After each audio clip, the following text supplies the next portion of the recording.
God damn. Jesus. So many comments. Alright, so I know you guys can take it, you pretty much guess that it's statistically impossible for me to answer all this stuff. However, when I did glance through the entire list, and I did see a lot of repeats, so hopefully I can cover as much as I possibly can.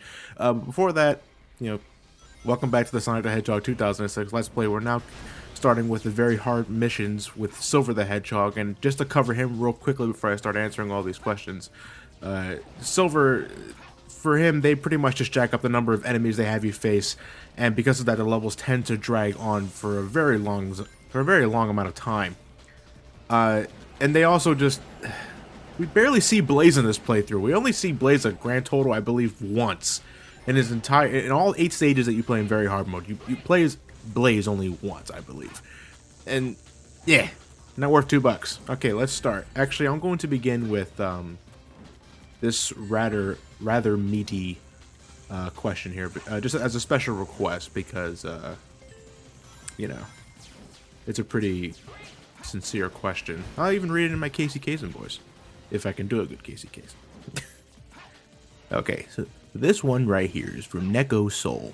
Hey Johnny, first of all, congratulations on breaking 90,000 subscribers on your main channel.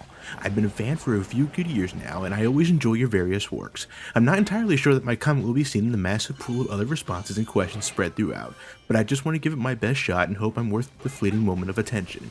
With that said, my main question is this. How might you recommend someone get their content out in the open? I know you always said that you were really surprised by how your channel blew up, but I figured with the experience of general popularity now, you might have a tip or two to share. I'm not really in the same type of entertainment genre as you, being a musician and not quite as much as a YouTuber. In fact, I've kept my content on SoundCloud exclusively for some time now. You've probably seen me once or twice, and I was the one who suggested the HD PVR software back in the Kingdom Hearts LP, as well as the white space producer of Sonic Adventure Generations in the Sonic Hacking Contest, so I'm hoping that gives me somewhat more merit. I'm not an expert when it comes to making music, and sometimes I feel like many of my friends deserve more attention than even the little I've gotten, but I remain passionate about the things that have inspired me to create and share.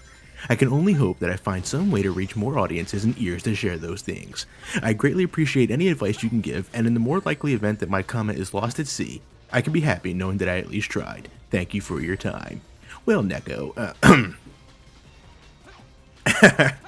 well, that is quite a sincere question. What kind of advice can I recommend to you to get your content out there? And I kind of touched upon this when I did that stream session right after the session 5 of my Final Fantasy VII live stream on my Twitch page. It really all does. It does depend on how exactly you push your content out there. And first off, and I said it before again, I love your work. You really make some really good compositions, and you can consider me a fan. In fact, if you need help getting your name out there, I will greatly help you. Just shoot me a PM somewhere, Facebook, Twitter, I don't really care. I will help you in that case. And if I can just generalize, I suppose, you just gotta keep pushing. You just gotta keep making more and more music until finally you get your name out there. And hey, again, if you need help, I'll help you out, because I really do like your stuff. But when it comes to just when you really want to start doing stuff like this, just for the sake of, whether it's a hobby or just want to entertain people, everyone starts small. Everyone starts from zero, unless you have connections, but everyone starts relatively small. And the key to just getting your name out there is to just keep pressing on and pressing on. You can't expect immediate results. And I'm not just talking to you. I'm obviously talking to everybody who just wants to do this sort of thing. You can't expect immediate results. You just got to keep pushing on. Hopefully one day enough people will recognize what you do, will recognize your talents in general, or you finally get the attention of someone who, someone big who really likes your work and helps you get your name out there. And that's pretty much all the advice I can give, because I obviously really can't speak for myself, because sure, I got 90,000 subscribers, but I don't consider myself that big. That could be self-esteem issues, though. But that's generally the advice I can give you. Now, I hope that was what you wanted to hear, and I look forward to hearing back from you. So the very first person that left a comment here, you lucky person, you, is Ultimate Shade of War. Sorry, your name's all scrunched together. I can barely read that. Johnny, what do you think of the future of Nintendo with all that has happened recently? Of course, I'm assuming you're talking about the stock dropping, which was restored like relatively quickly after that, but nobody reported on that. And the state of the Wii U. Hey, what can I say? You know, the Wii U is really looking to be a financial failure in this upcoming year, and if the likes of Super Mario 3D World didn't really push Wii U's that greatly as well as Nintendo expected, then they really got to place all their bets on what they announced for this year and what they are releasing for this year. You know, Mario Kart 8, Donkey Kong Tropical Freeze, Smash Brothers, the most obvious one. You know, so I obviously don't want to see Nintendo fail, but they really got to get their shit together, and I hope this year they really wow us with some things that we all want to hear, or start using the Wii U in ways that we, you know, will make people, that'll sell consoles. You know, that's what they gotta do. I don't want to see Nintendo crash, but in the meantime, I'm perfectly fine with my 3DS. So we have that. Okay, Marvel fan number 1. I say, Johnny, I have a question. Did Han shoot first? No, he's kidding. Okay, so this is actually going to. I see your real question here, sir or madam. I don't know, and it's all about Sonic TV shows, which leads into Sonic Boom. And I know I got a hell of a lot of Sonic Boom questions on this son of a bitch. In fact, if I were to answer this one Sonic Boom question, the comments would probably cut in half.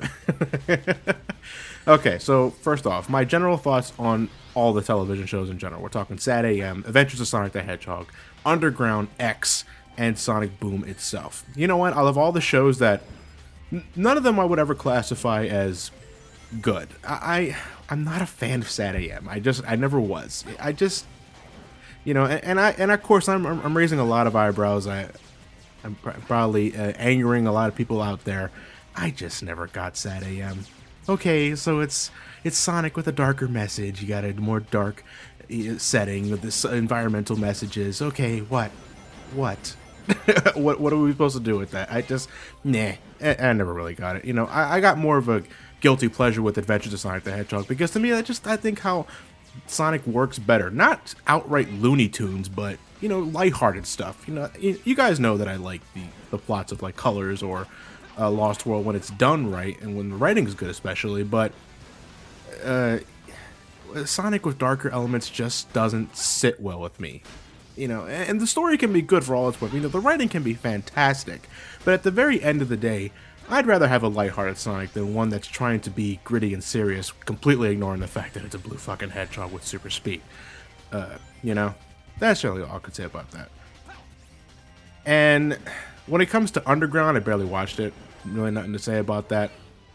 And when it comes to Sonic X, I've watched all the episodes up to the beginning of, like, what was his name? Metarex, I believe. And what can you say? It's pretty much an anime version of the Adventure 1 and Adventure 2 story with a human character added for good measure that nobody likes, me especially. And yeah, it's not something it's not a mandatory watch. You watch it just to see if you will get your jollies from something, and then you move on. I marathoned that son of a bitch, and I kind of regret it. But that leaves Sonic Boom. Sonic Boom. Sonic Boom. Saving the planet from disaster. Alright, Sonic. Alright, at this point in time when I'm recording this, I've already did the Brain Scratch Comms impressions video. You know, we all sound like cyborgs. We apologize for that, but we didn't really expect that to happen. I'll keep it short. Hopefully I'll keep it short. I like it. I like the way it looks. I am very much looking forward to watching the first episode of the cartoon series when it debuts very late this year. And the video game is I'm cautiously optimistic about it. I really am. Obviously, you know, the biggest thing to people are on discussion about are the character design changes. But I don't think I hear anybody talking about the gameplay. It's pretty much going to like an adventure formula with a few changes here and there, but you control multiple characters. Each has their own unique abilities in conjunction with fast-paced gameplay, and that's what I'm looking for when it comes to a 3D Sonic game, or any Sonic game in general, really, when multiple characters are involved. And I know it's only the trailer, and I can't really say much about that in general, but my hopes are, they're moderately high. I'm not going to say they're skyrocketing, because that would be just naive of me. And I'm looking forward to it. And that's really all I can say. I can't say much more than what other people are saying about it, because we only got a trailer, and we got a trailer for the TV show. So I have hopes, and I hope it's good. That should take care of the 5,000 Sonic Boom questions. So let me see here. There's another thing, just to get this out of there quickly, ladies and gentlemen. For some reason, Google Plus, or just YouTube in general, is being really glitchy with the comments. So if there are some comments that are being omitted, I do apologize, but that's out of my hands. So let me see. Reddick Trios. Johnny, what do you think of region locking? Do you see any benefit, or is it something that could be done without? For example, do you see any logic or benefit to Nintendo region locking the Wii U or the 3DS? 3DS baffles me due to DS region being region. Oh, I get what you're talking about. Okay, region locking. My overall thoughts? Yeah, it's dumb. Is there any real point to? And I'm not a business analyst here or anything like that, so I could be completely missing the point. But I never really got the point of just keeping things, categorized in one specific region. I mean, from a business perspective, isn't your goal to try and sell as many copies as you possibly can, regardless of what region it is? I mean, but again, I can't really answer that from a business perspective because I'm not a businessman. But region locking, yeah, I always thought it was pretty dumb. If an American gamer wants to buy a Japanese-only game, he should have the ability to play it regardless if he's in the correct region or not. I mean, it's a video game. What the hell difference does it make if it's in Japanese or if it's in a different language altogether? The player knows what he's getting himself into by buying the game. And when it comes to a game that doesn't require any language reading or stuff like that, it's just a game that's only in Japan and only works in Japan, I don't see what the issue is. Yeah, I don't understand region locking. I'm not particularly for that sort of thing. And I can only hope it's something that all console generations in future days just drop entirely. Okay. Gamer X0022 asks, "Hey John, have you ever read the Sonic/Mega Man crossover comic series? And so, what do you think? If not, will you consider reading it?" I have actually read the entire thing, and I thought it was pretty good. I thought it was a fun little crossover series with Mega Man and Sonic, and you had all Sonic's friends kidnapped by the combined forces of Wily and Eggman. They became robot masters, and Sonic and Mega Man had to team up and take them out one by. It was a bit anticlimactic in terms of how to, when you got Sonic's friends turned into Tails Man or Rose. I forgot what Amy was called, but a Rose Woman or something like that, or Shadow Man, not the Mega Man Shadow Man, the Shadow Man. I thought it was a bit too anticlimactic and too quick of how they were dealing with him, because Sonic pretty much just does one spin dash, and then Mega Man finishes him off with a neutralizer from his Mega Buster, which turns him back to normal. I thought that was a bit anticlimactic at first, but in terms of the entire arc itself, I thought it was, it's fan service, full out, it's fan service, supposed to please both fan bases, and I thought it did pretty good. I was actually reading the comics around the same time I was doing the Mega Man marathon for Some Call Me Johnny, and I got all the little nods and references here and there, and I thought, this is actually a really good read for those that are fans of both Sonic the Hedgehog and Mega Man, and if you haven't read them yet and you're a fan of both, I think you'll be pleasantly surprised. Now, Brian Nan is is going into a Kingdom Hearts question, so I figured I might as well get the Kingdom Hearts series in general out of the way with this question. So he pretty much asked what's my opinion on Kingdom Hearts handheld games. Birth by Sleep, Dream Drop Distance, 358, Recoder, are any as good as 1 and 2, and if so, why? Now, I can't really speak for all of those games, but if we're going to talk about just the handheld games in general, the one I played the most out of all of those was Dream Drop Distance, which I actually thought was pretty good. Complicated and unnecessarily. I can see that for every Kingdom Hearts game, though. Just in terms of gameplay, if that's all you really care about, then I believe Dream Drop Distance is really good. I still prefer the console games, to be perfectly honest, 1 and 2. But Dream Drop Distance is fast-paced fun, and I've only played a little bit of Birth by Sleep, but you know, I'm pretty sure if I give it more time, especially when the 2.5 HD remix comes out, I will find something that I will really like in it. But as from now, I barely have any experience with that. And I'm not going to speak anything for 358 Days Over 2 because that bored the ever-living fuck out of me. And I don't want to touch recode it until absolutely necessary. Hopefully never, because I hear that it's a puzzle game, and I don't want to play a puzzle game. I want to beat the shit out of Heartless with a Keyblade. But that's all I got to say about that. So Black for CZ. Like, whatever. I'm sorry. Will we ever see a review of the Persona games and the rest of the main series of Pokemon games? Pokemon, yes. Persona, that's iffy. Because, well, you know, I would treat Persona like I would, I guess, Final Fantasy in terms of, you know, how to approach it for review. And you know what? I get that question all the time, too, now. Because I remember, you know, back like a year or two ago where people would ask, you know, are you going to ever review a Final Fantasy game where you do a Final Fantasy marathon or a month of Final Fantasy? Well, I would say no to that one in particular. But I initially rejected the idea because how do I review a Final Fantasy game? It's a lot of story, and I like to summarize a story, and you know, that's just how I do things on Some Call Me Johnny. And you know, it's just a lot to consider. But then my mindset sort of changed when I started reviewing Pokemon games, and the Pokemon games in terms of plot are a little more simple, obviously, but, you know, they're still games that you spend a lot of hours on, you know, 15, 20 plus. And the Final Fantasy games I know and love take around that same time to beat for me, so I guess, you know what, I just gotta have to give it a shot, I suppose, but I don't know what Final Fantasy to start with. Probably my favorite, probably, you know, the first one I ever played was 4, and you know, we'll see how it works from there. But to go back into the question, Persona, I would have to play each Persona game first before I even consider reviewing it. Because I'm the kind of guy that likes to play a game from front to end first before even consider doing a review. Because when I'm doing a review, I'm doing a fresh new playthrough. I'm not doing a first playthrough or anything like that. I don't like playing blindly for review footage. That's just not how I work. So wait and see. That's all. That's the best to sum up with it. So Blake Break/Reviews asks, how do you feel about Metal Gear Solid 5 Ground Zero with the recent news about the game being short, as reported by others, and priced at $20 to $40? I hear it is very short. You're all right about that. I heard reports like it's only being like a 2-hour game, and it's a prologue to obviously the real meat of the game, which is Phantom Pain. And I honestly don't know what to think about it. I mean, it could be the best 2 to 3 hours of my life when it comes to Metal Gear Solid action.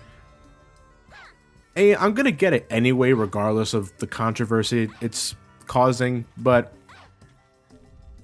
2 to 3 hours, I would require a little more than that when it comes to a Metal Gear Solid game. You know, it all depends on the game and depending on how long it is and the price, because if it's a 3 to 4 hour game for like any sort of other genre, like platformers or shooters and that sort of thing, then you can get more bang for your buck from its replay value. A Metal Gear Solid game, it's the same story unless it has multiple choices or something like that.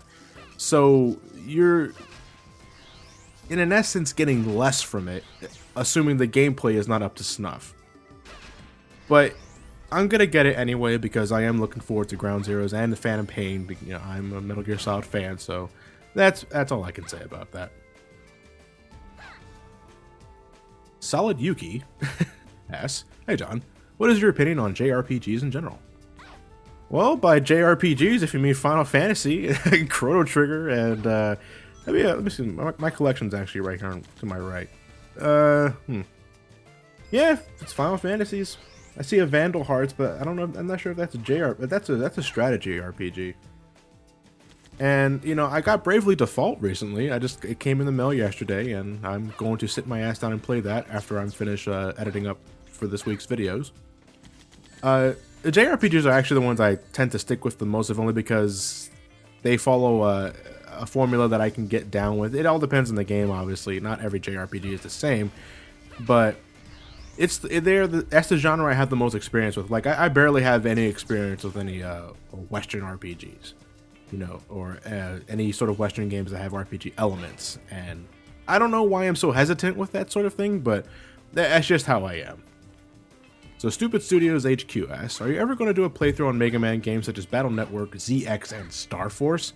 I'm going to be honest with you, dude, I wouldn't expect that for a very, very long time, if only because I have no experience with any sort of Battle Network game, ZX, and Star Force. In fact, out of all those games you just categorized, ZX would probably be the one I get to first, because I hear that's the most like, you know, your standard Mega Man game, a 2D side-scrolling or anything like that. But I have yet to touch Battle Network, and I have yet to touch Star Force, and I don't think Elliot or Matt has touched either of those games either. I can't speak for Matt, obviously, but I wouldn't expect those for a very long time. So Rochelle Clark, have you ever played a Ratchet and Clank game? Do you plan to review the series on Some Call Me Johnny, and do you plan to play them on your SGB likes to play? Well, I mentioned in the at the end of the Sly Cooper playthrough that me, Elliot, and Matt are breaking up into 3 categories. Like, I'm handling the Jak and Daxter series, Matt's handling Ratchet and Clank, and Elliot's handling the rest of the Sly Cooper series. And at this point in time, I still have yet to play any of the games, because there are other games I have on my schedule that I want to play first before I go to Jak and Daxter. But soon, I can say that much, because I did buy the after we finished Sly Cooper, I did buy the Jak and Daxter HD collection for the PS3 for the sake of the Let's Play, and for the sake of playing the game for myself to finally play it, because I never touched the game. I know it's developed by Naughty Dog, and they're responsible for my favorite Crash games, but I have yet to touch the game. So hang in there. All right, Gimpy asks, have you been watching My Little Pony: Friendship is Magic, and what are your thoughts on it? I've been very on and off with the show for the last year now, and I mean full year, 365 days. I pretty much, like, I marathoned the first season, and then I pretty much kind of stopped after that, if only because at that point in time I got really busy with a lot of things, and I just haven't had the time to sit down and start watching any more episodes. By the way, if you guys do not know, yes, I do watch that show. Not religiously, obviously, as I just stated, but yeah, I am a fan of the show's writing, and I think it's a good quality show. That's pretty much all I can say. Shock Factor 22 asks, hey Johnny, have you ever considered playing a WWE game for SmackDown Sunday, considering you guys bring up pro wrestling often? Love your work and continue to make Matt laugh almost... Oh, yeah. Love your work and continue to make Matt almost laugh himself unconscious. Well, I do what I can. But to answer your question, yes, we will be eventually recording a WWE game for SmackDown Sunday. And we're kind of hinting towards that with the upcoming SmackDown Sunday we have for this Sunday, actually. The video, it's not a WWE game, but it is a wrestling game, and I guess you'll see for yourself. Our Sinful Gamer, I'm sorry, S1 Inful Gam 3R. Would you ever make a how to make a review video? I love to see what you do for them. And I get this question a lot too, and I'm going to give you the same answer I give everybody. If you watch me, then you probably watch the Angry Video Game Nerd and stuff like that. He was an inspiration of mine. He made a video on how to make an AVG on review, or how the editing process, stuff like that. I am almost note for note on what that guy does for making a review. So for me to make a video like that on my own, it's kind of redundant. So if you want to know how I make a review, you're better off just watching how that guy makes a review. It's almost the exact same thing. I take a few liberties here and there. To go into that would take forever, though, and that is pretty much the gist of how I make my reviews as well. So I would recommend you watch that video. True02 asks, regarding weekend RPGs, what's the plan for the next game there, and how far would you say it is before the begins of the channel? Alright, so I mentioned in the live stream I did a few days ago that Matt has decided to cancel the Final Fantasy VIII Let's Weekend RPG because he grew pretty bored of the game, and I honestly don't blame him. So we decided we're going to do Tales and Symphonia instead. Now with Tales and Symphonia, I hear an HD remake, not a remake, or remaster is coming out within a few weeks, and if that's true, then I kind of want that to be the version we want to play for weekend RPGs. So It may not start until sometime in the middle of March, but just for the sake of quality and for the sake of using wireless controllers, so we don't have to sit so close to the TV because the GameCube's short-ass controller, I believe we're going to wait until that version comes out, because it's also going to be a multiplayer weekend RPG. It's going to be me and Matt tackling the game. I never played it, actually, so I'm actually going to be using this time until then and to practice on the GameCube, and then, you know, play the PlayStation 3 version when it comes out. John, between you and Clement, who wins Classic City Escape now? I don't believe he's beaten my record still at this point, but if he does, I'll be there. I'm always there. Seriously, I don't know. Maybe he hasn't, he just hasn't announced it yet. But I barely go back and check the Generations leaderboards nowadays anyway. Solid Sneaker ass. Are you... what the hell? When are you guys getting to Metal Gear Solid 2? Oh boy, Metal Gear Solid 2, that is going to be a marathon and a half in itself, ladies and gentlemen. Because the codec conversations are so long. Like, I have no doubt that Matt can play the game to the best of his ability. I'm not worried about that. What I'm worried about is everything just taking forever on the game itself. It's a very long game. There's so much conversations to absorb. So much of a mind fuck. I don't know. I guess it just depends on what Matt feels like, because he's the one handling that game. Let me see. I know we're getting close to the end of this video, so I might as well take a general question. And I really do apologize that I can't get to all these questions at once. There's just so many of them. You know, I'll answer this question just because it caught my eye the moment I started scrolling down in the comment section. Discorded Haru. I'm sorry if I butchered that. Do you have a guilty pleasure game you love and keep coming back to? I see what you did there, you asshole. No, I don't have a guilty pleasure. What are you talking about? It is certainly not what you think it is. I refuse to answer that question. No, sir. Okay, on a serious note, let me see.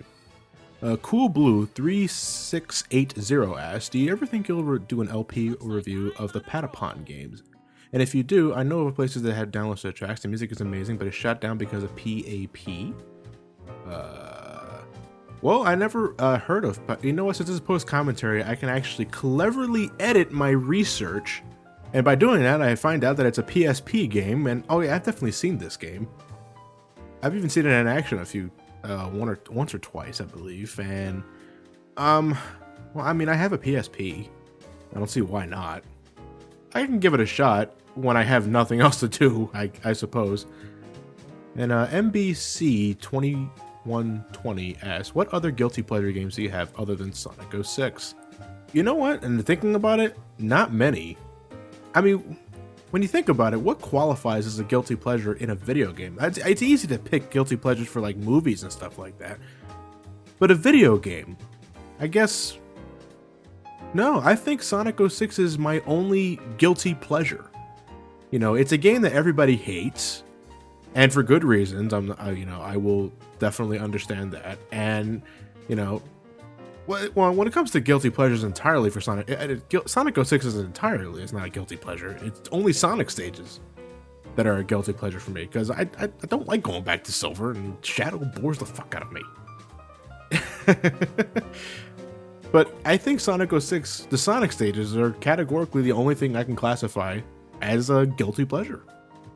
Alright, and to wrap things up, I'm going to take this one last question. Damon Skyheart, what major to minor changes would you make to the following series? Metroid, Sonic, Mario, Zelda, and Kingdom Hearts. Okay, Metroid released another game already. Sonic, consistency for fuck's sake. Mario, I don't know. Zelda got me there. And Kingdom Hearts, for God's sakes, stop making the plot a clusterfuck. Okay, that's it for part 1 of Silver's this is a Let's Play, by the way. I will begin answering more questions with part 2, which will air tomorrow, and I'll see you guys then.